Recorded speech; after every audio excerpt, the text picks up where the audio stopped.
Hörst, Karl, da liegt eine Leiche in unserer Hütten. Ja, leck Arsch. Wo kommt denn der her? Karl, was hast du aufgeführt? Ich weiß nicht. Erzähl mir, was geschehen ist, Karl. Den hab ich noch nie gesehen. Warum hast du den Harvey umgebracht, Karl? Erst ich bring keinen um.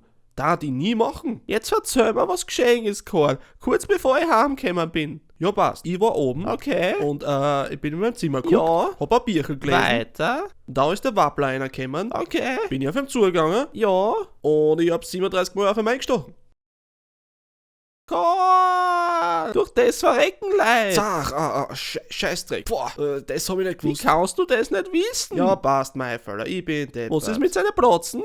Seine Platzen, wo sind die hin? Ja, ich hab's außerpaniert und gefressen. Karl! Ich hab einen Gustav panierte Platzen gehabt. Warum und? machst du sowas bitte? Ich hab einen Gustav gehabt. Also lass mich in Ruhe. Karl! Mein Magen hat donnert. Karl! Und nur panierte Platzen waren das Richtige. Harvey, was ist mit dir verkehrt, Karl? Ich bring Leute um und friss panierte Platzen. Das sind zwei verschiedene Sachen.